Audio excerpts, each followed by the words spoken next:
Surveillance is kind of intrinsically a technology that can be wielded in many different ways. It's an instrument of power. It allows people in authority to extend their power over broad swaths of population.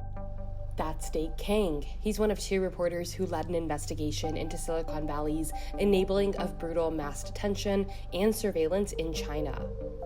Internal documents that Kang and freelance reporter Yael Grauer sifted through showed that companies have been selling billions of dollars worth of tools that wound up in the hands of police and security agencies. That was despite repeated warnings from Congress and human rights groups. I'm your host, Haya Panjwani. In this episode of The Story Behind the AP Story, Kang and GROO-er walk us through how this system works and what it means for the people living under it.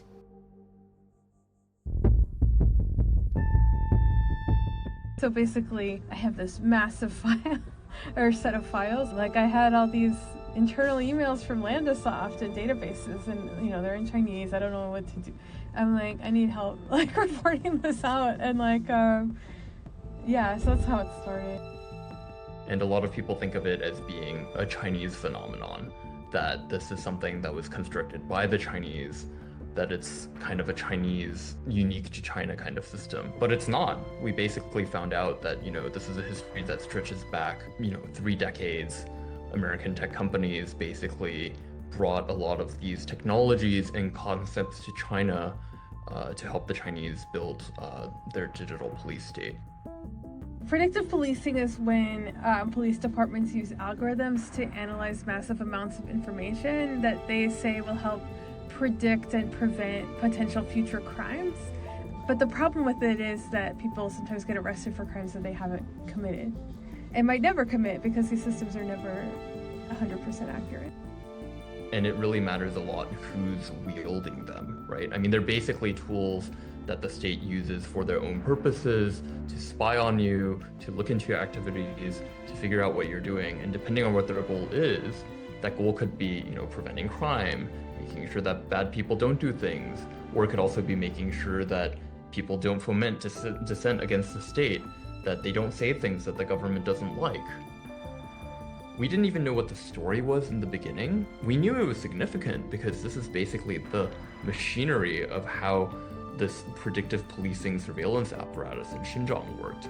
But how to tell that story and what the broader implications were, that didn't really become clear until at least, 6 months in. Started to see that there was a lot of American companies that were popping up in these documents. There were references to companies like Amazon Web Services, Microsoft, this IBM software called i2. There was just a lot of Oracle, right? I mean, there was just a lot of American companies that were popping up. And I started looking into the corporate records of this company that we got this leak from. It's a company called Landasoft. They're a Shanghai-based company, and they have a bunch of public documentation, annual corporate reports, and so on. And looking through them, I realized that one of their biggest partners was IBM. And that was like a real aha moment for me. I was just like, what on earth is the surveillance company behind the software that flagged and triggered the detention of hundreds of thousands of people in Xinjiang doing with IBM? The companies told the AP they followed all laws, past and present. IBM says it cut ties with Landasoft in 2014. Well, a lot of what we spent time talking about was how did this even get sold to China? Isn't that illegal? Is it illegal? Is it sold through third parties, which it is in many cases? So a lot of it was trying to figure out, did they sell it? How did they market it? Is this even legal? What are the loopholes that allow them to do this? That kind of thing. For example, there's a ban on military and policing gear, but it doesn't account for newer technologies or general use products that can be applied in policing. And then looking even further at the companies themselves, we just started finding all of these marketing materials. Wow, many of these companies were actually marketing this stuff to the Chinese police. And the reaction of these companies has always been to kind of throw their hands up and be like, well, we didn't know about this, we condemn the misuse of our gear in this particular way. We started digging in and asking, is that really true? And we found out, no, in many cases, they actually knew exactly what they were doing. And locating good sources was a challenge. A lot of our sources are people who are Chinese citizens, who may have left China because they're quite scared for their own security or for their families. And they're speaking to us only really because they want to speak out about what they had seen. But they themselves were the victims of this digital policing. And so often they themselves are quite paranoid and they don't want to be identified. They're scared to even talk to you because they're worried that you could potentially identify them. Even by calling them, they worry that their phone call could be intercepted.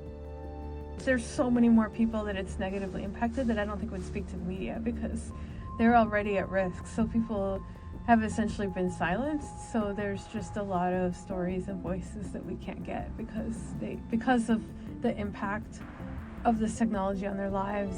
They are essentially silenced. I think another aspect of the story is the petitioners, right? So actually our story is focused around a family that is petitioning for redress for, wrongs that local officials have done to them. They basically had their land confiscated. They felt as though they didn't get proper compensation, and then they were basically subjected to a harassment campaign to force them to cough up their land. But one of the really striking things is that, in the past, petitioners were quite common. They would really show up to Beijing in big numbers. You would have hundreds of petitioners show up. You had plenty of foreign media reporting about them. Like over the past 5-10 years, they've just disappeared. You don't see petitioners in Beijing anymore. But the thing is, they've moved online. And as a journalist in Beijing, I get messages from people all the time. There are people who are trying to get to Beijing, they're trying to get attention to their problems, but now there's this massive predictive policing digital apparatus in place that is there to ensure that they never make it to Beijing. If you're just an ordinary tourist and you just go to Beijing, you're like, wow, everything's great. Like, there's no problems here, right? Because you don't see it.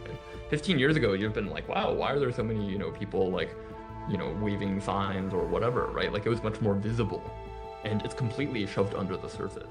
Since Kang and GROO-er published their story, lawmakers and activists across the political spectrum have called on American tech firms to stop selling surveillance equipment to Chinese police and for Congress to examine the issue. Republican Senator Josh Hawley of Missouri told the AP he wanted to call tech companies before Congress to ask how their technology experts were used. This has been the story behind the AP story. I'm Haya Panjwani. Thanks to Dake Kang and Yael Grauer for contributing to this episode. For more on this story and other AP investigations, visit apnews.com.